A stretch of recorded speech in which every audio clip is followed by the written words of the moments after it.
Sejam bem-vindos ao primeiro toque. Neste espaço, nós chamamos a linha lateral.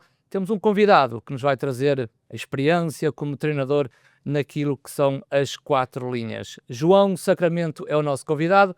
Está aqui ao meu lado, João. Muito obrigado por teres aceito o nosso convite e é sempre uma honra ter-te aqui connosco. Não, antes de mais, obrigado eu.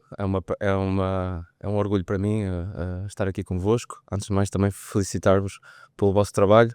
Este tipo de programas são muito ricos e eu acredito muito na partilha de conhecimento, de conteúdos e pronto, vamos a isso. E é isso que nós queremos muito o conhecimento e a experiência que tu nos vens trazer, porque já passaste por muita coisa e vamos ter tempo para falar sobre isso. É isso.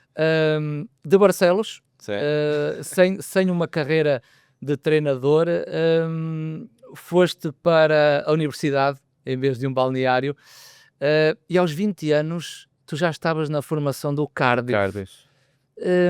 Como é que se faz esse caminho? Como é que tu chegas lá e o que é que te deu daquilo que um jogador nunca te poderia dar? Olha, eu começo com a paixão como todos, de criança, quase de querer ser jogador. Eu faço a formação no Braga, faço ali um percurso engraçado, mas eu muito cedo na minha carreira como jogador na formação, eu percebo que me faltava algo. Eu acho que até era um bocadinho em termos físicos, ali uma certa velocidade. Percebo que ia ser difícil para chegar à elite. E eu não sei se isto faz sentido. Eu conhecido nesta altura com o momento em que o Mourinho também aparece. O Mourinho influenciou e criou em mim um desejo muito grande, um sonho para esta área do treino, em que eu depois, quando sou jogador da formação, eu começo a desenvolver esta paixão tática já dentro do campo. O interesse. Eu tinha uma qualidade muito grande, que era os treinadores, quando explicavam algo, eu aplicava muito bem no campo. Às vezes eu até se calhar não era o mais talentoso, mas os treinadores gostavam de mim na formação por eu ter esta capacidade de perceber as ideias deles. Já tinhas o perfil, não é? Exato, e então eu começo a desenvolver aqui este sonho pelo lado do treinador. Aquela imagem do Mourinho, na altura eu olhava e ainda agora olho para trás, na altura que ele estava no Chelsea, no Porto, e eu dizia que ele tinha um pacote completo, percebes? E chegaste ao Cardiff aos 20 anos, como é que isso surgiu? Olha, eu tenho uma história engraçada, que é, eu tomo então a decisão que quero trabalhar no futebol, Certo. ok? Mas, como que se calhar muitos dos jovens, nós na altura somos ainda muito imaturos e temos muitos medos. E então eu tinha muito medo de como é que eu vou chegar à elite. Certo. E então tenho momentos de dúvidas, começo a pensar noutros caminhos, outras áreas, e eu tenho a felicidade, acho que posso dizer isto, de ter um pai que me ajudou muito. E acreditou. O meu pai é das áreas das artes, ele é músico, e na altura ele, por influência se calhar de medos de muitas pessoas à volta dele e tal, ele decide, no momento em que pode ser músico, ele decide ser engenheiro eletrotécnico. E Mudou radicalmente. mudou, teve medo e continuou sempre com a música, mas em segundo plano. E ele na altura deu-me um conselho. Ele disse-me: se o teu sonho é ser treinador, tu vais ter que segui-lo. Não faças o mesmo erro que eu. E um dia eu recebo uma carta em casa a dizer que eu tinha sido aceito na universidade em Cardiff. E eu não sabia de nada. Foi o meu pai que me escreveu e disse-me, chegou à minha beira, meteu uma carta à frente, disse: tu foste aceito no curso de futebol, Tens que ir. E ele não me disse tens que ir, mas disse-me: agora cabe-te a ti, o meu conselho é este, não faças o mesmo erro que eu. E eu segui o conselho e foi a melhor decisão se calhar da minha vida. Olha, uma história incrível. muito bonita. Isso, aproveito também para fazer aqui um tributo ao meu pai, Parte do porque pai sem esta força do meu pai, que te deu um empurrão. Foi ele que me deu um empurrão. Depois tiveste esse trajeto no Cardiff, e depois mais tarde tu fazes as malas, vais para a França. Ou seja, tu vais para o Mónaco, no Mónaco como analista do adversário, mas já com Luís Campos, Certo, e depois mais tarde entras no terreno, já no treino com o Lille, certo. também com o Luís Campos. O que é que se aprende nessa escola? Olha, pronto, só para explicar aquilo, a universidade foi muito interessante porque tinha um programa muito forte de estágios, Certo. em que os melhores alunos tinham estas oportunidades de vivenciar contextos interessantes, como o Cardiff, o Swansea Swansea. e a seleção do País de Gales, que eu também trabalhei no meu mestrado, e isso foi muito enriquecedor. Só para concluir aqui a parte da universidade, a universidade a mim o que é que me deu? Deu-me pensamento crítico. Ajudou-me a moldar o meu pensamento crítico, a minha capacidade de reflexão, basicamente ajudou-me a perceber o que é preciso para sermos autodidatas. Certo. Muitas vezes as pessoas confundem, vão para a universidade à espera que a universidade lhes dê soluções. Não, a universidade tem esta função de moldar em termos de pensamento para que tu depois descubras o teu próprio caminho. Isso a universidade deu-me. Para além da universidade, o facto de ter ido para o estrangeiro aos 18 anos também me deu muita bagagem, digamos assim, em termos de vida, em termos de capacidades sociais, em termos de capacidades de Sim, de desenvolvimento. desenvolvimento, de sacrifício, que hoje eu olho para trás e digo: Isto foi muito importante para mim." Então complementou Complemento. isso Complemento. no Mónaco, enquanto tu estiveste lá com o Luís Campos, e depois mais tarde essa transição para o treino, Exatamente. a faculdade foi muito importante. Foi importante porque E o desenvolvimento em França acabou por ser também quase uma rampa para aquilo que seria a sua carreira. sem dúvida, sem dúvida. Eu depois, o Luís Campos é a pessoa, se calhar, mais importante da minha carreira, porque foi ele que viu em mim potencial, foi ele que decidiu apostar em mim, Certo. ok? Ele não me conhecia, eu fiz chegar o meu trabalho a ele e ele reconheceu qualidades, gostou. e mais tarde, quando ele vai para o Mónaco, convida-me para chefiar o departamento de análise de adversário. Sim, e o resultado está à vista, porque se tu tens esse trabalho no Mónaco e depois saltas para o Lille, em que Luís Campos Certo. depois acompanha Mais tarde. o teu trabalho, é sinal que aquilo que tu fizeste foi bem feito e ele olha para Exatamente. ti como reconhecimento. Ah. Tu depois, como treinador principal, ou como vamos falar como um treinador de futebol, todos nós temos as nossas ideias. Como tu tens o teu modelo, certo? Certo. Consegues-me em 60 segundos falar sobre o teu modelo, princípios primeiro e depois a estrutura? E consegues-me dizer qual foi o ponto em que tu disseste agora sim vou definir o meu modelo? Houve um ponto na tua carreira que tu conseguiste definir, não sei se herdou por alguém, mas depois tu defines as tuas ideias. Fala-me nisso em Sim. 60 segundos. Se calhar começava já aqui pelo fim, se Sim. me permites, que eu tenho um momento-chave que é a passagem no Paris. Do Paris Saint-Germain. Certo. A minha passagem no Paris é que muda o meu pensamento sobre o modelo. Porque eu quando vou para o Paris e tenho a oportunidade de trabalhar com aquelas estrelas todas, com os melhores jogadores do mundo, eu percebo, ali é que eu percebo de vez que o jogo pertence aos jogadores Certo. e não aos treinadores. Eu aprendi muito, muito com os jogadores, sobretudo quando vou a Paris. A minha visão muda ali. Eu percebo ali que os princípios têm uma importância muito grande no modelo de jogo. E a partir desse momento, E a partir começaste a dali definir. eu mudo a minha visão, a minha abordagem, e então ali eu começo a criar uma ideia muito mais, muito diferente daquela inicial que eu tinha, muito mais dinâmica, em que eu faço tudo, ou seja, o meu pensamento é para que os jogadores se sintam-se Confortáveis. confortáveis e que aquilo pertence a eles e nunca a mim. E já lá vamos, eu tenho uma pergunta para te fazer, mas ainda quero desenvolver esta. Princípios que para ti são inegociáveis. Prontos. Eu posso definir o meu modelo de jogo de uma forma simples, que é, eu procuro promover o jogador e o jogo. Ok. Este é o meu ponto de partida, ok?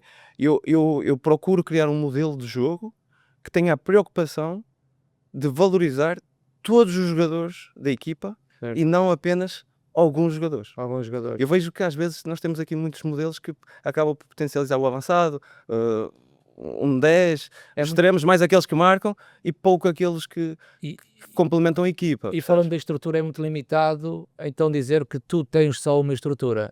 Eu estou aqui a olhar para o quadro tático e estou aqui a definir a tua estrutura como 1-4, 2-3-1, mas acaba por ser limitado. Sei que pode ser a tua estrutura que tu mais gostas, mas acaba por ser limitada porque tu consegues usar várias estruturas. Depende sempre dos A jogadores. estrutura é algo.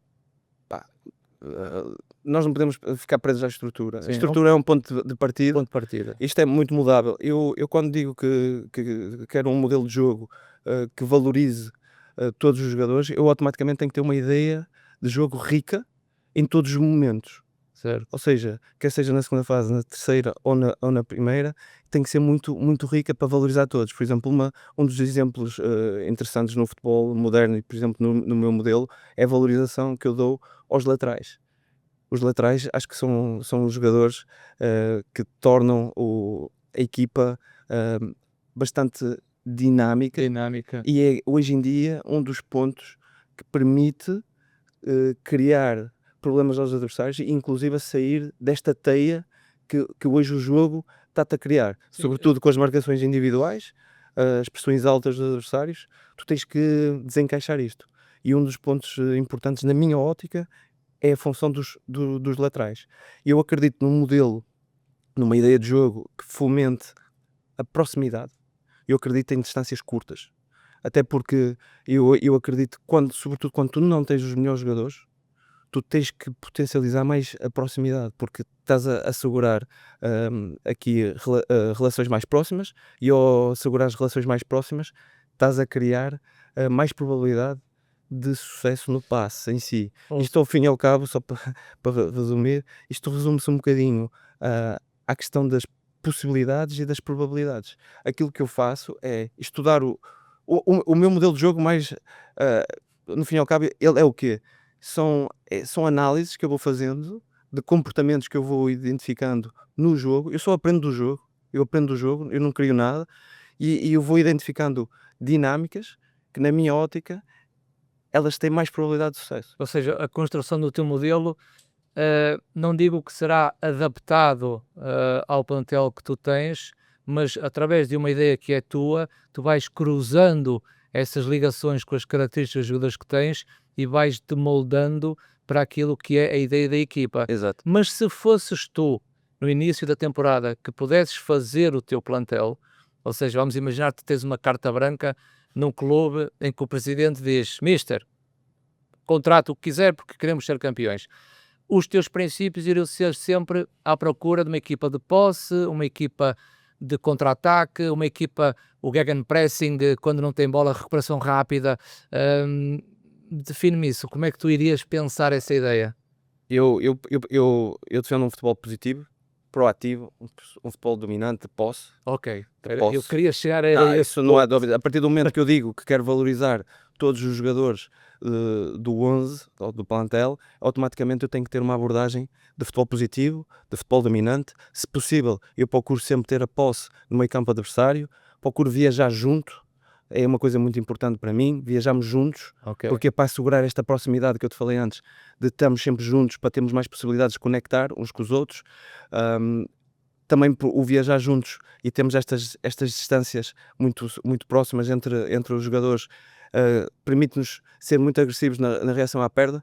Este gegenpressing que tu falas é muito importante para mim, mas lá está, é muito vago falarmos da gegenpressing. Sim, Nós para falar, há tanta coisa para... nós temos que ir a estes pormenores, que é, nós temos que viajar juntos. Certo. Porque se não viajarmos juntos, as distâncias são grandes. Se são grandes, nós não conseguimos ter uma reação à perda agressiva. Tu não podes ser agressivo à perda se só vai um jogador pressionar. Certo. Estás a perceber? Então, eu crio aqui um conjunto de princípios, por isso é que para mim, mais do que falar de modelo adaptado aos jogadores Comportamentos. ou ao treinador, qual é a minha visão? É um modelo adaptado aos princípios globais da equipa. Isto para mim É negociável. inegociável. E a partir daqui nós vamos colocando as peças, mas a mim não me importa muito se eu tenho um 9 mais fixo ou um 9 mais móvel. Eu ia pegar nisso agora, ia fazer o gancho, permite-me fazer esse gancho, até porque tu estiveste no Campeonato do Mundo e desde já os meus parabéns pelos quartos de final de Marrocos, e houve muita discussão na altura sobre o 9. Certo. E nós vamos falar nisso mais tarde no nosso quadro tático, mas de uma forma genérica, o Saibari, ou Saibari, que tanta tinta gastou em jornais e caracteres na internet que foi depois transferível para o Bayern, como é que tu, enquanto estrutura técnica, olhaste para essa situação quando o público cá fora, em todas as equipas, quer um 9 clássico? Foi simples. Nós decidimos que, a partir de uma estrutura, e a partir dessa estrutura, lá está, nós temos os princípios bem definidos e aquilo que nós procuramos é encaixar os melhores jogadores Os melhores. dentro desta estrutura, Ok. ok? E assegurar que eles respeitam os princípios, ok? Agora, o que é que acontece? Nós decidimos, aqui no caso de Marrocos, que nós tínhamos, é uma coisa curiosa, nós tínhamos na nossa análise 4 número 10 de qualidade Muita mundial, classe mundial. E nós tomámos uma decisão que foi, nós tínhamos que encaixar os melhores jogadores num sistema de jogo que fosse possível que eles jogassem ao mesmo tempo. Para teres noção, nós tínhamos Brahim Dias, Sim, Real Madrid, Real Madrid. Zaibari, que hoje está no Bayern Munique, Bayern. nós já reconhecemos uma capacidade brutal. Tínhamos o Unai, Sim. que toda a gente sabe a qualidade que ele tem, e tínhamos um miúdo que acabamos de potencializar de forma incrível, que foi o Bilal El Kanous. 4 número 10. O El Canus também é muito conhecido. Certo. Portanto, ele 4 tem uma número qualidade 10. técnica. 4 jogadores tecnicamente incríveis e nós chegamos aqui e dissemos, como é que é? Se vamos a pensar só que no nosso modelo, não é? Que só jogamos com 10, só vamos jogar com 1 e vamos deixar os 3 no banco? Não. Sim, Então o que é que nós fizemos? Fizemos uma análise aqui de perfis, decidimos abdicar do clássico 9 e adaptámos um 10 a 9, que foi o Saibari, com perfil de falso 9, e jogamos com 2 10 nos corredores. O El Canus é muito El Kanous na esquerda, é Brahim muito Dias bom. na direita. Sim, sim. Agora, por exemplo, aqui é que é interessante encontrar este equilíbrio entre o modelo do treinador e o modelo das características dos jogadores. Nós temos uma característica que é uma das coisas que eu acredito muito, que é amplitude máxima. Só que eu acredito na amplitude máxima com extremos. Certo. Pé contrário. Ok. Também gosto. Fixar alto. Mas jogamos com 10. Lá. Sim. Brahim Dias e Bilal. Então como é que nós conectamos isto? Como é que nós encontramos aqui o equilíbrio? Através de princípios, por exemplo. Botei exemplos aqui, coisas práticas. Jogamos com a largura, extremos, pé contrário, com perfil de 10. Mas criamos princípios, por exemplo, sempre que a bola vai fora, nós potencializamos o transporte para dentro. Para dentro. Mas sempre que transportamos para dentro, nós já temos aqui uma série de princípios. Tá bem, mas tu à direita tens o Hakimi. Sim, mas a questão aqui nem é o Hakimi. O Hakimi jogava por dentro. Por dentro ou por fora? E ele consegue Por dentro ou fazer... por fora. Porquê? Porque nós depois conectamos aqui princípios. Sempre que alguém transporta para dentro, alguém abre fora. E fazemos estas rotações que acaba-nos por fazer com que o jogo seja muito rico, porque fazemos muitas permutas aqui, posicionais, que acaba por criar desorganização no adversário. E isto depois junto aqui com mais uma série de princípios, acaba, como a densidade, a proximidade, acaba por criar aqui uma série de problemas aos adversários, que faz com que no final nós jogamos com 2-10, que era o Zaibari e o Unai, mas se tu fores a ver o nosso jogo, muitas vezes estes dois jogadores estavam em extremos. Ou seja, nós criamos aqui uma dinâmica de permuta entre os 4. E por falar em princípios, estamos aqui a falar ainda no treino, se tens um plantel mais limitado ou tens um plantel bastante rico, dá-me um princípio teu que vais trabalhar independentemente se tu tens jogadores de elite ou jogadores com menos capacidade. Posso dar exemplos, por exemplo, posse. Pá, eu gosto da posse. Eu vou ter que trabalhar a posse. É uma pergunta interessante e a minha resposta vai um bocadinho em relação ao posicionamento do jogador em posse. Ou seja, uma coisa que eu trabalho muito, é uma obsessão, é a ocupação das hot zones. Ok. Até podemos falar depois no quadro tático, que é, para mim a hot zone o que é? É a distância que tu, o jogador, não é? Tu te posicionas no campo de forma a criar um problema muito grande àquele adversário que está pronto para saltar em ti. Dou-te um exemplo, por exemplo, tu és um 6, estás a jogar nas costas dos dois avançados, ok? Mas tens ali os médios prontos a saltar, ok?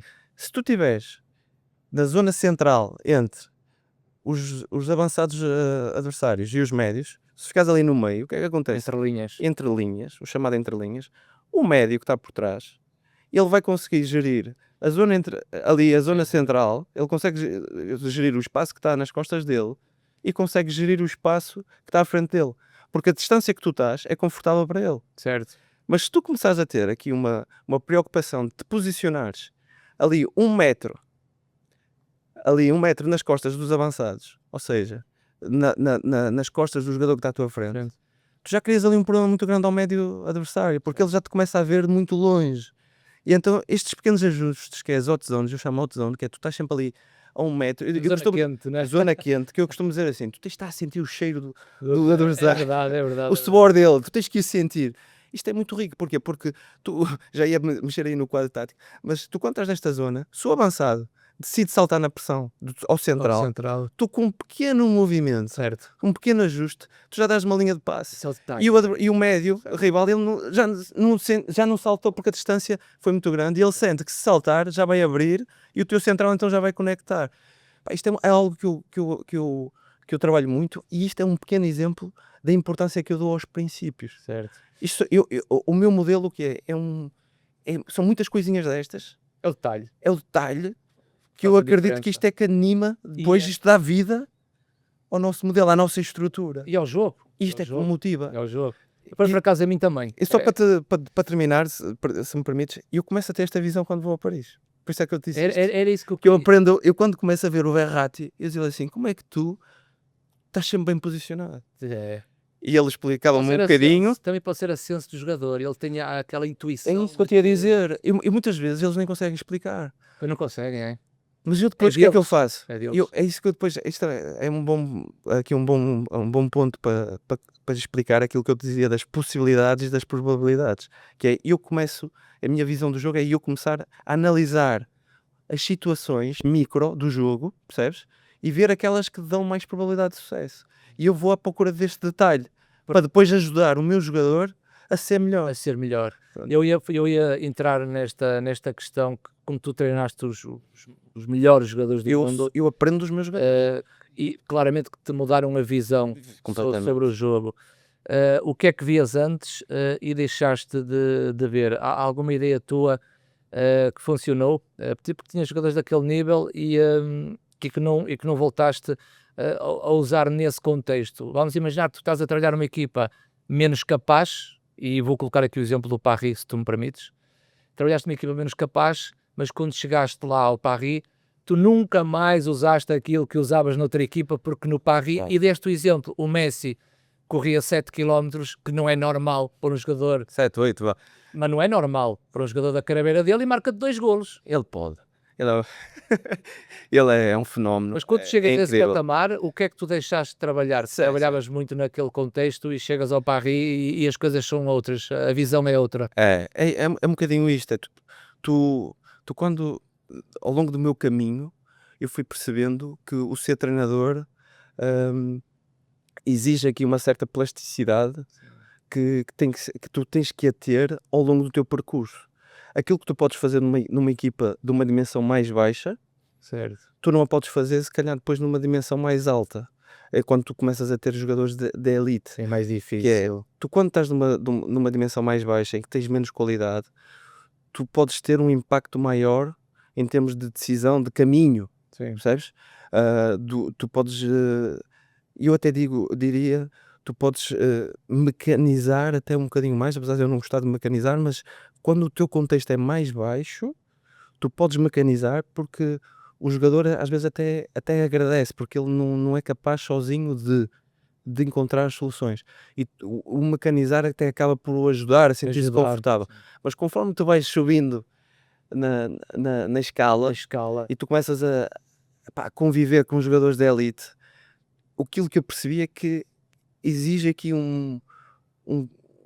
algo Tu passas- muito importante, que é eles têm que sentir que aquilo é deles e não é teu. Tu passas a ser um orientador. Se tu Não é? começas a limitá-los, aquilo começa a gerar frustração. Eles são altamente criativos. Certo. O jogador de elite, o melhor do mundo, este jogador fantástico, ele dá-te coisas que nem tu imaginas. Não pensavas Não ter. imaginas. Por isso é que eles são os melhores. Eles são os melhores, sobretudo porque eles fazem as coisas simples de uma forma muito constante. Isto parece um paradoxo. Ou seja, pegam numa situação que para ti parecia complicada e eles resumem aquilo com uma simplicidade que... Eu, por exemplo, só para pá, já tenho o exemplo aqui do Verratti e dou-te um exemplo agora aqui do Messi. Eu olhava para o Messi e eu dizia assim: como é que este rapaz não, este jogador consegue sempre ser bem sucedido em situações de inferioridade? Mas eu às vezes estou a falar de situações de 4-2. Eu vou-te dizer que... E eu dizia assim: como é que ele consegue? Ele consegue arranjar sempre solução. Eu em brincadeira digo que tu metes o Messi dentro de uma cabine telefónica e tu não levas a bola. Não levamos a bola. Mas porquê? Mas eu comecei a analisar e eu comecei a perceber que ele consegue resolver isto através de processos muito simples. Tu não vês o Messi a fazer malabarismo com Eu a acho bola. que é o aspecto cognitivo. Não, é isso, cognitivo, mas ele aplica coisas simples, mas que têm uma eficácia muito grande. É. Por exemplo, o Messi, sempre que tem a bola, por exemplo, coisas simples, ele recebe a bola aberta, ele dribla sempre para dentro, ele transporta sempre o jogo para dentro. Porquê? Porque quando transportas o jogo para dentro, tens mais possibilidades. Certo. A linha defensiva Abre-te o ângulo. não consegue ter os apoios orientados, eles não sabem se vais para a esquerda, para a direita. Ou seja, já tens aqui uma série de coisas difíceis para o adversário. E depois ele tem uma qualidade muito grande, que é, ele sempre que joga com um colega e o colega está de costas, ele vai sempre no encontro do colega. Para quê? Para que ele devolva e ele imediatamente ele consegue eliminar muitas vezes os adversários numa vantagem dinâmica. Só por coisas simples, porque ele joga, devolve e ele em vantagem dinâmica, em velocidade, ele já consegue, associado depois à qualidade técnica, obviamente, Certo. ele consegue eliminar. Isto são coisas simples. Sim. Só que ele faz-las melhor que ninguém. E entrando na semana de treino, como é que tu geres a informação? Bom, estamos a falar dos dados, dos vídeos, de análise ao adversário. Queres que entre num exercício sem se transformar num PowerPoint para o jogador? E qual é o número que te faz mudar uma decisão? A importância disso e o que é que te faz mudar decisões naquilo que é os dados, a observação para a tua equipa? Esta é uma pergunta muito complexa porque não há receitas, não é? Isto, Certo. e depois há uma coisa que eu aprendi no futebol, sobretudo destes treinadores, que é ouvir a tua intuição. Tu tens que ter um sentido de intuitivo muito apurado. E isto acaba por fazer a diferença. O microciclo, ou o modelo de pedagogia, ou a apresentação de conteúdos, ou a análise do adversário, tu podes escolher um caminho numa semana, que na semana seguinte se calhar não faz sentido. Sim, Pá, ok. depende muito do Depende da contexto, situação, não é? depende muito do grupo que tu tens, o nível de maturidade do teu grupo, o nível de conhecimento. Pá, depende aqui de muitas coisas, mas pronto, em termos gerais, eu gosto de dar folga, se possível, no dia seguinte ao jogo, porque acho que existe aqui uma carga emocional muito, muito grande, que é importante Certo. deixá-la baixar, mas isso não implica que eu não esteja a trabalhar. Eu e a minha equipa, nós A trabalhamos, ver o adversário. temos que analisar o jogo. Eu analiso o jogo ao pormenor, gosto muito de ver o jogo. Opá, e até vou utilizar. No segundo dia tu mostras ao plantel tudo aquilo que se passou mal no jogo, mostras em vídeo para eles verem, Sim, ou a tua equipa vê e depois falas só com eles e no campo tentas melhorar. Não, eu acho que é aqui uma coisa muito importante que eu até vou aproveitar aqui as palavras do Daniel Sousa outro dia aqui no programa, porque eu acabo por fazer o mesmo, que é, tu tens que construir uma narrativa, ok? Em relação a diversos fatores, sobretudo em relação ao teu modelo. Nós temos um caminho, nós queremos criar um modelo, nós temos que construir a nossa análise em função do modelo, para ele evoluir, para ele melhorar, ok? Porque vão aparecendo problemas ao longo do caminho, que nós vamos encontrando soluções, porque nós não podemos dar a informação toda logo de uma vez, ok? Muita informação prejudica. E tu tens que criar esta narrativa de uma forma Certo. estruturada, que faça sentido para os jogadores, que não seja também demasiado complexa. Tens que ter aqui um cuidado pedagógico para que a informação vá sendo assimilada. E isto é importante, eu faço no dia do jogo e no dia seguinte, no dia da folga, e às vezes alterno aqui um bocadinho. Ou nós fazemos a apresentação desta narrativa no segundo dia, ou às vezes até no terceiro. Ok. Depende um bocadinho da sensibilidade que nós vamos tendo. E também quero mudar o cenário, porque depois tu vais dizer, mas no segundo dia eu faço ao plantel em termos de vídeo de observação, correções, e depois desenvolves a tua semana de treinos, mas numa seleção tu não tens tanto tempo para treinar. Não, não E no tem. Campeonato do Mundo tu tens ali uma sequência, tu não tens semanas, tens dias. Vou-te fazer 2 perguntas. O que é que se treina? Qual é a importância do treino na seleção dentro de uma competição como o Mundial? E a segunda pergunta é, quantos dos cenários que preparaste para a França aconteceram mesmo?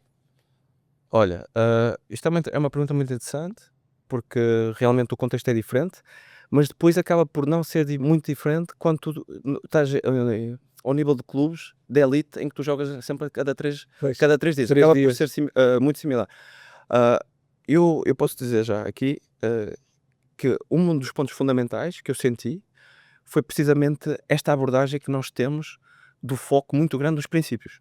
Nós trabalhamos em princípios.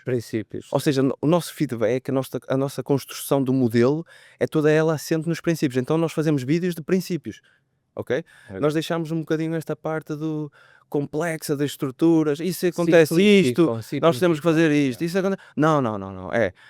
Nós tentamos fazer aqui uma compilação de princípios coletivos, Certo. mas também muitos princípios posicionais. Ou seja, nós temos um modelo de jogo para a posição e um modelo de jogo global e em função disto nós vamos dando feedback dos princípios respectivos ao grupo.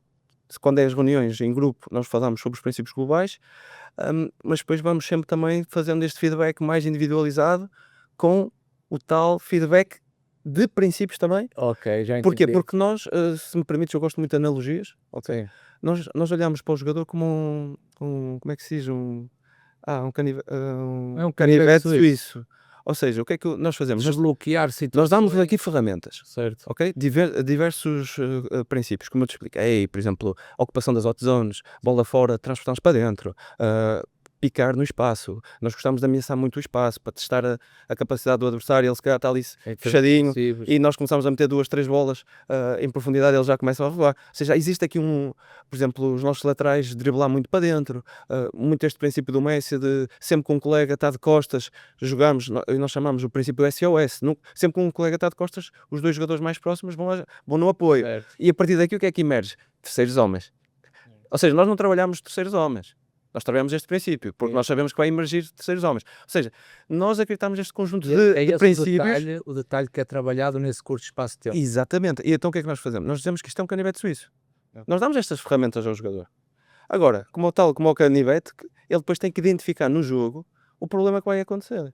Se ele tiver uma garrafa com uma rolha, então ele vai utilizar o saca-rolhas. Certo. Se o problema é pedir uma tesoura, ele vai utilizar a tesoura. Prontos. E a França, o que é que nós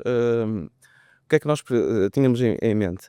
Nós prevíamos que a França ela era muito forte na primeira fase, na pressão alta. Certo. A França na pressão alta, ela tinha referências individuais. Ela saltava com o extremo direito no central, lateral, e tu podias meter o lateral muito baixo, não importava, o Condé saltava na mesma. Porquê? Porque eles tinham centrais atrás muito fortes, muito confortáveis no 1 para 1, o Pamecano e do Saliba, altamente confortáveis no 1 para 1, e então eles igualavam por dentro 3 médios, e nós tínhamos muito claro que se nós tivéssemos a nossa estrutura habitual, nós não íamos sair desta teia. E nós então tentámos criar aqui uma série de dinâmicas para retirar estas referências. Se tu vis o jogo, passou muito por fazer aqui umas rotações com o lateral a jogar por dentro, o nosso lateral esquerdo, e nós tivemos muito sucesso nesta fase. Nós conseguimos desbloquear a França, ela não conseguiu nos pressionar alto. Agora, o que é que aconteceu? E aqui é que nós não conseguimos depois complementar isto que foi. Nós saíamos desta primeira pressão, nós empurrávamos a França para um bloco médio, mas depois faltou-nos pernas. Aquilo que eu te posso dizer é que nós no Mundial, faltou-nos frescura no final. Em termos físicos. Nós não conseguimos. Naquele dia nós queríamos acelerar o jogo E não os jogadores pareciam que estavam presos. E foi uma lição que eu tive, se calhar se me perguntares, qual foi a lição, a maior lição do Mundial? Foi o que eu acho, na minha reflexão, e já tive a oportunidade de discutir isto com o treinador, foi que um Mundial, ok? Tu quando chegas ali aos quartos de final, existe um grupo muito mais. tu tens de ter mais jogadores capazes de jogar. tu não podes ter 11 jogadores, tu não podes ter 13 jogadores. Já te exige 16, 17 jogadores de alto nível, em que se tu trocares, a coisa anda sempre. Porquê? Porque tu és obrigado a fazer uma gestão muito grande. Nós fizemos 7.000 km. 7.000 km em viagens durante o torneio. É complicado. Foi muito complicado. Deixa-me uma resposta muito rápida, porque já estamos aqui com tempo sobre a metodologia e sobre o treino, mas eu tenho que ter a referência do LASK, até porque tu foste o treinador desta equipa, mas a resposta vai um pouco ao encontro que tu já falaste, mas eu quero mencionar aqui o LASK porque tu tomaste conta do arco. O que é que puseste em prática logo na primeira semana de trabalhos? Foi Olha, tudo isso? Foi o foi tudo detalhe? É o detalhe? Foi, nós queremos Uma logo... resposta sintética, Muito porque eu acho que sintética, vais sim. responder o mesmo, mas eu quis colocar o Muito LASK aqui sintética. neste Eu podcast. tive esta abordagem igual, muito orientada aos princípios. Os jogadores adoraram. Foi uma abordagem que eles próprios não estavam habituados e o feedback foi muito, muito bom. Eles sentiram-se muito cómodos. Algo diferente. Eles sentiam-se que aquilo era deles, mas ao mesmo tempo sentiam-se que tinham muitas ferramentas face aos problemas. No LASK o contexto foi um bocadinho... a dificuldade, se me permites dizer, que eu senti mais foi ao contrário. Eu assumi aqui uma abordagem agressiva sem bola, ok? Um 4-4-2, eu gosto do 4-4-2 defensivo, porque é um sistema que eu fui trabalhando muito ao longo dos anos, sobretudo com os treinadores com quem eu fui trabalhando, e é um sistema que eu domino, e é um sistema que eu acredito que, em termos de controle da profundidade e da largura, Certo. é aquele que me dá mais equilíbrio, mais conforto, tudo isto. Mas eu senti ali uma certa resistência que eu senti que fui superando ao longo do tempo, mas um campeonato em que as equipas estão muito confortáveis a jogar a 5, né? E isto foi difícil, porque havia ali uma resistência. Os centrais habituados a ter 3 Pois. não eram muito confortáveis com as coberturas no corredor, que eu exijo. Por exemplo, eu sou muito agressivo, no sentido, o lateral gosto de saltar agressivo no corredor, mas não pode estar a olhar para trás e... não, é um jogo de confiança, vamos todos. E se não roubar a bola, quem faz a cobertura? Exatamente, é o lado central. lateral. Só que isto, não, atenção, isto é em função da zona do campo. Da zona. Quanto mais alto, mais o central tem a responsabilidade da cobertura no corredor, tem que ter esta capacidade, é uma coisa que eu exijo, coragem, e em função do recuo que nós vamos tendo no campo, nós passamos a ter um elemento extra, que é a baliza. Nós temos que defender a baliza. Então, quando nós começamos a baixar, os nossos centrais começam a ter a responsabilidade também de defender a baliza e defender a área. Então esta cobertura começa a ser feita pelos médios. Okay? Os médios, ok. Ok. E dentro disto tudo que estamos a falar, eu até vou ter que resumir aqui, vou-te fazer 2 perguntas numa, que é: bolas paradas são muito importantes hoje em dia. Que percentagem tu dás ao treino da bola parada durante o teu microciclo? E aí tu resumes se é importante ou não. E na mesma pergunta, num jogo eliminar, a bola parada é muito importante. Como é que tu fazes essa gestão? Como é que tu preparas isso em 3 dias com os jogadores que chegam de 10 campeonatos diferentes? Olha, para mim, a bola parada acho que sempre foi importante.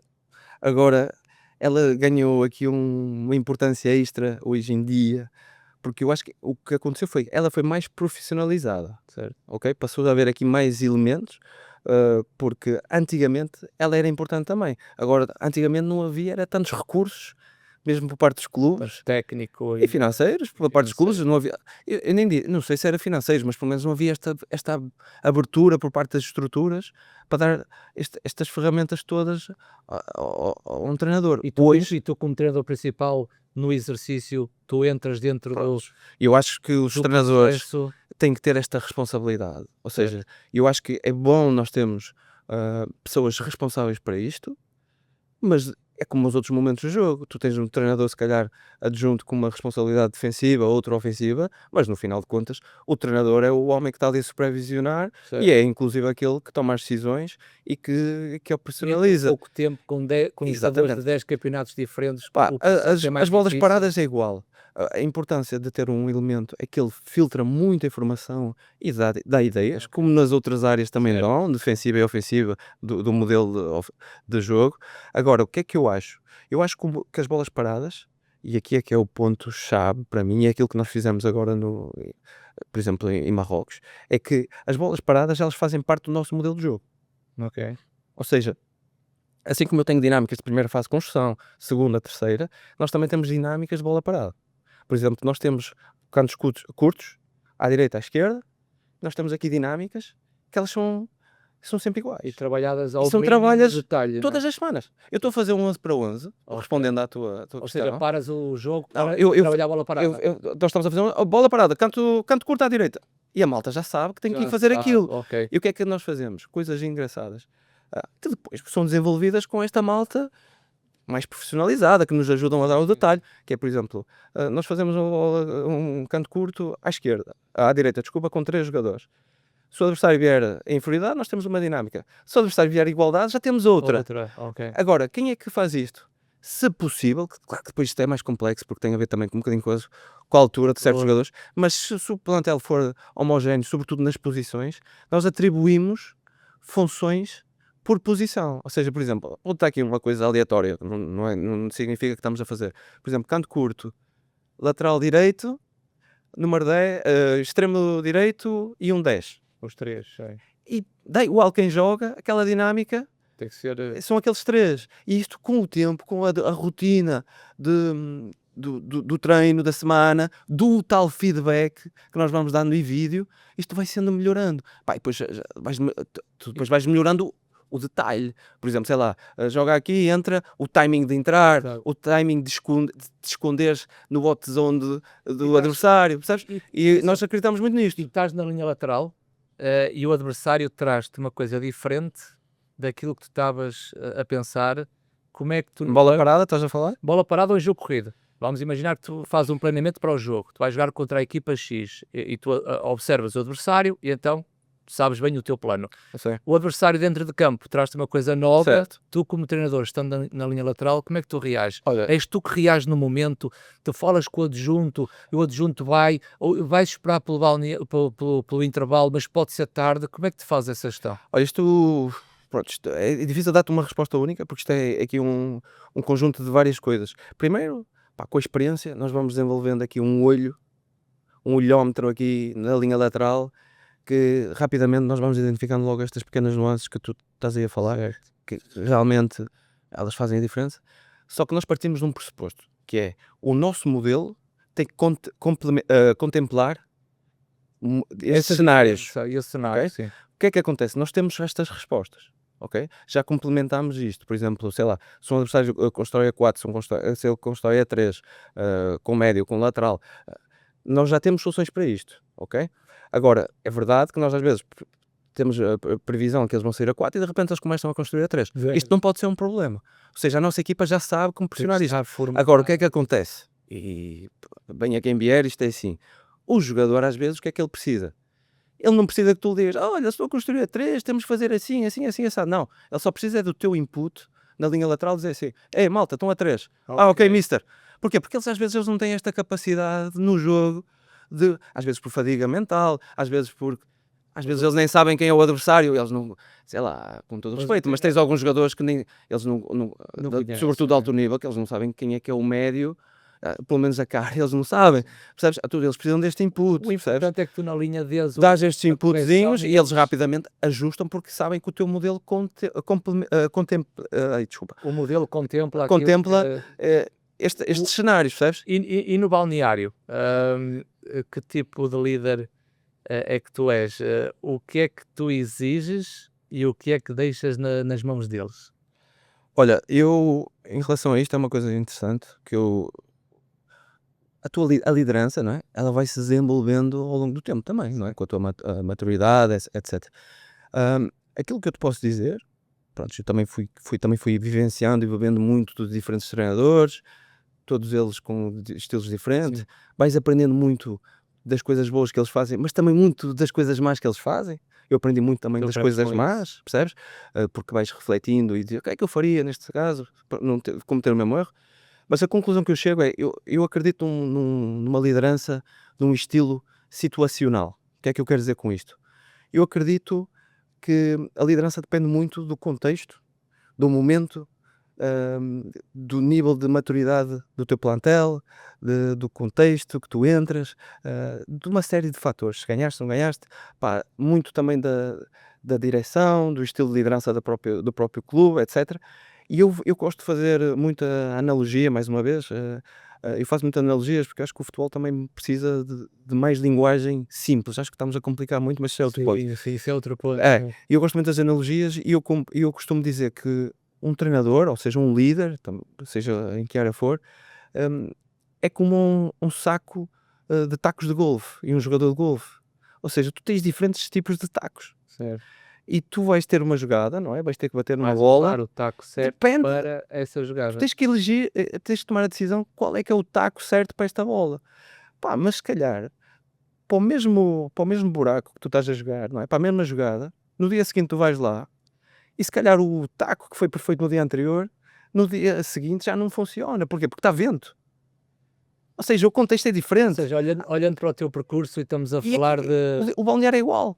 Mónaco, Lille, Paris, Roma, Paris Tottenham, Saint-Germain, Tottenham, Marrocos agora. Roma, Marrocos, tu consegues já hoje ter um pouco o jogo de cintura e Tens que perceber o que é que, enquanto líder, tu aceitas ou não aceitas coisas que se passam no balneário. Já tens essa. Epá, Aos 37 tens que anos. ter. Tu 37. tens que ter este jogo de cintura, tu tens que desenvolver muito esta capacidade de ler o contexto. Ler o que é que o contexto está a pedir. O que é que ele me está a pedir? Quem é o homem que está daquele lado? Que perfil de homem é que está ali? Que personalidade é que está ali? Que medos é que ele tem? Que sonhos é que ele tem?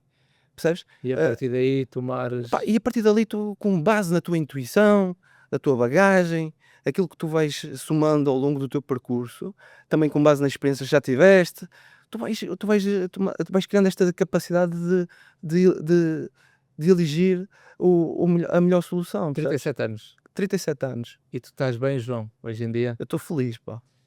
Mas. Estou feliz, mas, mas- mas atenção, estou feliz, mas também estou feliz porque eu sinto que tenho muitos sonhos que quero realizar.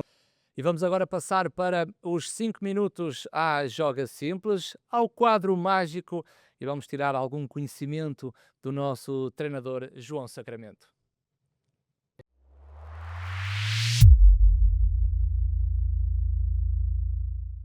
Explica-me, numa fase intermédia para o ataque, quais são as tuas ideias para a tua equipa?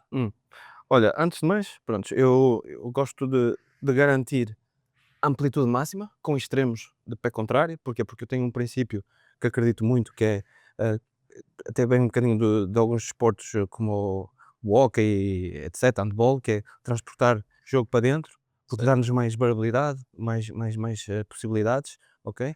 Por isso eu gosto de ter extremos de pé contrário em vez de laterais. Isso não implica que os meus laterais não vão por fora, eles vão também, porque nós criamos aqui uma série de rotações para nos dar mais variabilidade, mas gosto de garantir aqui extremos abertos e altos, ok? E acredito muito nos laterais por dentro. Acho que hoje em dia laterais que jogam mais estreitos ou que jogam por dentro acabam por criar dificuldades aos adversários. Gosto de fazê-lo de forma assimétrica, se calhar mais posicional, mais fixo, mais a 3. Não significa também que não vai atacar, porque ele vai atacar. Os timings é que são diferentes.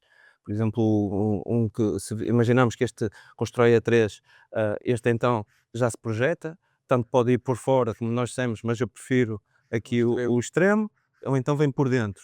Quando vem por dentro, eu acredito em ter superioridades por dentro. Como é que estas superioridades são feitas por dentro? Isto depende muito, ok? Eu gosto de jogar com dois médios próximos, certo? Por uma questão Dá uma também. base para o 10. Sim, para o 10 e não só. Eu gosto da proximidade dos dois. Porquê? Porque nós não podemos pensar o nosso modelo só numa fase. Ou seja, o jogo é fluido, tanto vai para a primeira fase como para a terceira. E é por isso que eu acredito muito na estrutura que nós pedimos em segunda fase. Porquê? Porque é ela que nos conecta com as outras duas. Sim.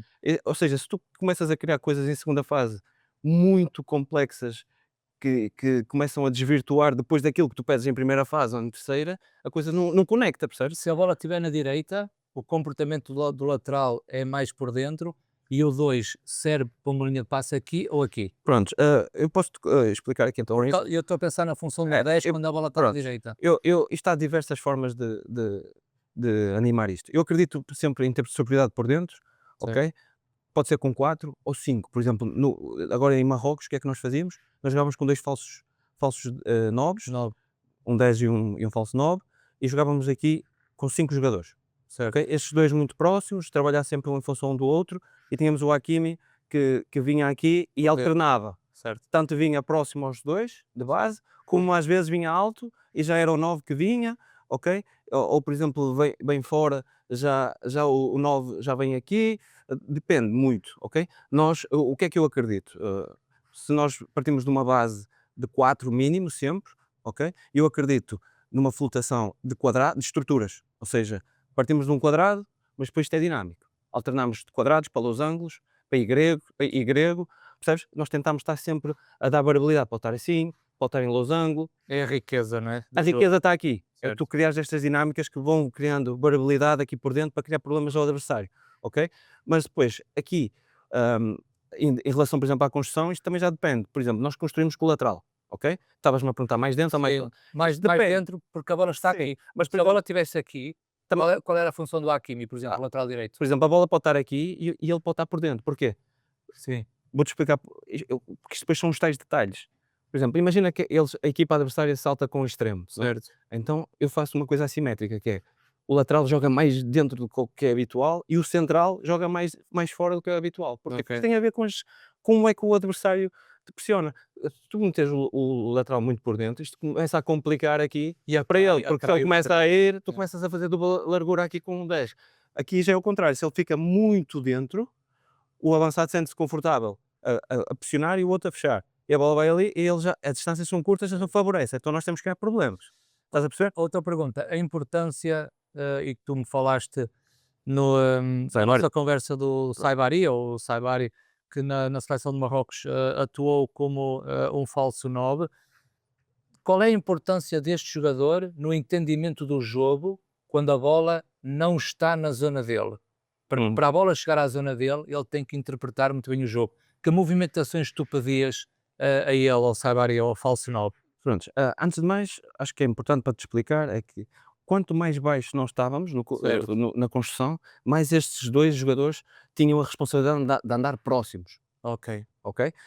Conforme nós vamos subindo, mais eles tinham a responsabilidade de estar distantes. Porquê? Porque nós temos que, conforme vamos subindo, temos que garantir E não dar a marcação. Não dar e a garantir marcação. presença. Ok. Garantir presença. Por exemplo, se a bola está deste lado, pá, não posso ir com os dois, não tem ninguém aqui. Pois. Ou vai estar aqui o Hakimi sozinho, é difícil. Então já começamos a ter aqui uma responsabilidade que é, ok, o lado contrário tem que ocupar aqui o pocket ou aqui entre lateral e central, para garantir que pelo menos temos os dois lados contrários para chegar à área.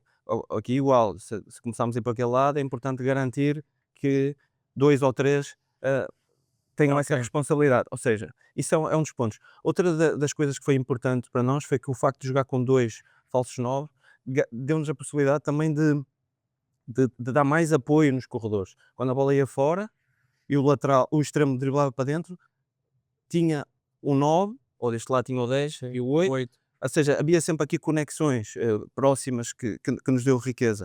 Agora, o mais importante disto tudo é aquilo que nós temos que falamos, é a operacionalização de conceitos. Por exemplo, eu tinha-te falado há pouco, se, por exemplo, o médio, se ele fica aqui numa posição intermédia, certo? Estás a facilitar a vida Aos dois. aos dois. Porquê? Porque eu consigo controlar este jogador, este jogador, e se a bola entra, a distância não é muito grande, eu salto no time de passe. Lá está, um princípio, só um exemplo que nós falamos, hot zone, o que é? É este espaço aqui. Próximo, como eu disse, temos de estar a sentir o cheiro do adversário. E porquê? Porque agora, se a bola vai aqui, se ele decide pressionar, eu com um pequeno ajuste já estou próximo para dar aqui uma linha de passe e é longe para ele. Pois é. E se ele decide mesmo assim saltar, então nós já criamos aqui esta gap. Ok. Porque isto é igual, depois estes aqui têm que fazer o mesmo, que é tem que estar próximos dos médios, para não se dar a marcação com os centrais. O último cenário, El Canus tem bola, Certo. quando o El Canus tem bola, posiciona a tua equipa. Ok, nós estamos aqui Posiciona aí a tua equipa. El Canoso tem bola. automaticamente, se ele tem bola, aqui depende, se for muito alto. Mantens o aberto? Não, Ele tem bola. Tá no tem bola. bola. Nós temos um princípio que é a amplitude máxima mínima. Mas eu quero Quando a bola está no lado contrário, a referência é a área. ok. Porque eu quero Que dá-nos tempo para chegar na área, mas também dá-nos tempo, se começarmos a circular, de abrir. o cenário que eu te quero colocar é a transição defensiva. Estes dois estão aqui quando o El Canoso tem bola? Quando a bola está. Ok. Nós temos que fazer a distinção de uma coisa, que é nós já estamos no meio campo adversário. Certo. Então, quando nós estamos no meio campo É adversário, isso que eu quero. ok? Nós quando estamos no meio campo adversário, este lateral passa a ter a liberdade, já deixa de construir a 3 Certo. e já possa Pronto. Para o jogo. criar aqui o tal triângulo. Para o jogo. Parou. Quero sempre um triângulo. El Canoso perde bola. Como é que a tua equipa reage? Pronto. Antes de mais, aqui eles tiveram que defender. Não é? Certo. Pronto. E nós temos sempre aqui os dois avançados, os dois centrais, temos aqui os dois médios, um dá cobertura, o outro em diagonal, sempre aqui. E neste caso, diagonal. sempre diagonais, nós trabalhamos muitas diagonais, por exemplo, sempre que um médio tem bola, o outro tem que dar diagonal, sempre dinâmico. E depois aqui a única diferença é que quando o lateral que constrói a 3 decide participar, aqui o Hakimi tem que ler a situação. Se vir que neste caso o Hakimi, estou a dizer o Hakimi, mas o lateral, tem que ler a situação. Se vir que há desequilíbrio atrás, ele fica. Não tem liberdade para atacar. E este jogador, se avançar para aqui, se ele tentar colocar a bola, quem faz a cobertura é o 8, é o 6. Aqui neste caso é o 8 sempre. Nós devemos sempre criar aqui o triângulo, certo? Dinâmico. Isto é dinâmico. Um dos princípios que nós temos é, sempre que há um passe, eu faço um movimento para a frente. Ok? Se faço um passe e o colega está pressionado, eu vou no apoio ao colega. Se eu faço um passe e o colega está sem pressão, eu faço um movimento para a frente. Ok? Compreendido. Ou seja, é tudo questões de aplicações de princípios. Resumindo, a coisa mais importante é dar vida à nossa estrutura. Obrigado, João. Muito obrigado por esta partilha de conhecimento. Muito obrigado, João. Obrigado.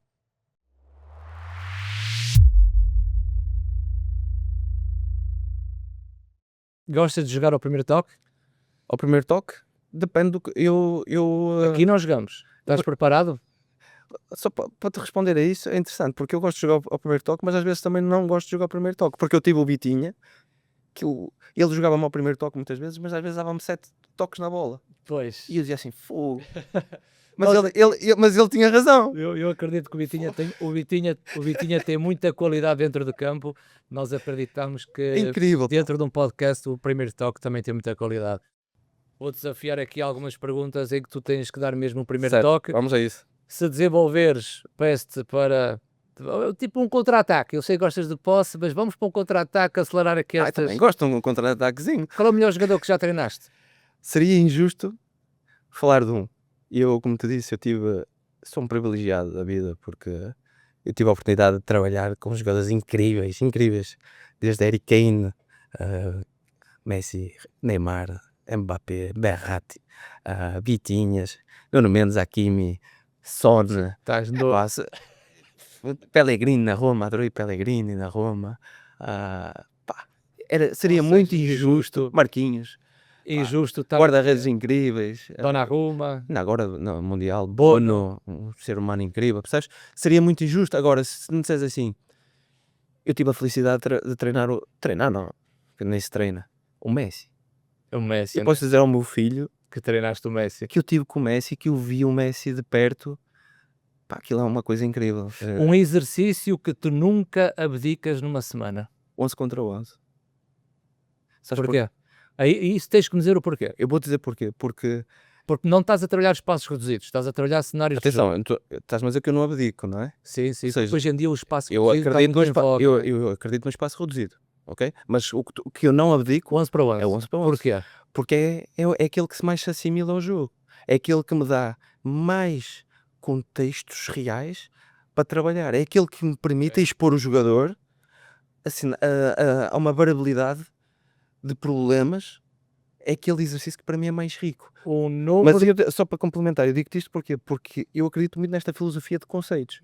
E quando eu exponho o meu jogador a 11 contra 11, é ali que ele tem uma exposição brutal para ter que solicitar o maior número de conceitos que depois me permite a mim ajudá-lo Certo. a evoluir na assimilação destes próprios conceitos e a melhorar. Uma equipa que gostas de ver e que ninguém fala. Epá, eu sou-te muito sincero, eu hoje em dia gosto muito de ver o Paris Ok. e muito da nossa ideia, não só por termos o Hakimi, Quando dizes Paris é o Paris Saint-Germain, porque agora tu sim, tens sim, o o PFC, sim, que vai ser interessante este ano, tens lá o Rosinor, que também tem ideias muito interessantes, muito similares até ao Paris, mas quando falo de Paris Saint-Germain, acho que é um exemplo brutal da contemplação da minha ideia de jogo, porque aquilo tem uma mistura de estrutura, mas ela é dinâmica, ela é viva, ele fomenta ali proximidade, a liberdade dos jogadores. Eu vejo os jogadores, eles são felizes. Saint-Germain toda a gente fala. Eu estava a pensar, E outras, pronto, eu estava a pensar respondendo, aqui numa não, mas sim, equipa- posso-te responder a isso.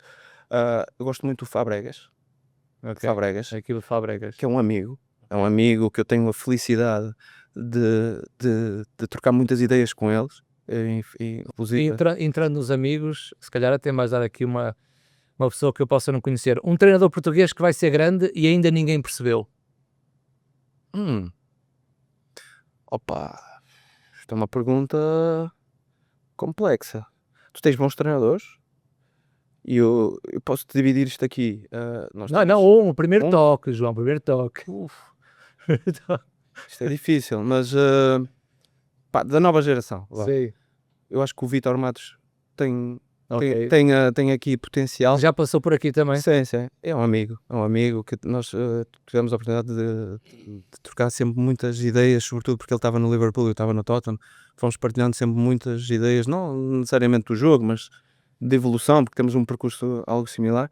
Mas eu, se me permites, eu digo o Vítor, às vezes não é por questões de modelo de jogo, só disso, não, é porque eu vejo ali às vezes um pacote completo. Por tudo. Ok. Porque nós hoje em dia, a nova geração, se me permites, nós estamos a tender aqui, e eu incluo-me, porque eu tento trabalhar muito isso, estamos a cair no exagero de ser extremamente racionais. E eu quando vejo homens como o Vítor e outros, e eu tento me incluir nesse pacote, o futebol está a precisar de conexão humana, de um lado mais emotivo. Nós não podemos esquecer este lado, porque no final de contas, só para terminar este ponto, eu acredito muito que o lado racional é importante porque ele dá-nos a direção, Ok. mas o lado emotivo é que nos dá um movimento, Como é que nos dizia, permite andar para a frente. como dizia o professor Manuel Sérgio, não há jogo, há pessoas que o jogam. Exatamente. E sem este lado emotivo, João, isto não funciona. foi um prazer ter-te aqui. Espero que tu tenhas Eu diverti-me e às vezes eu falo gostado muito de cá estar.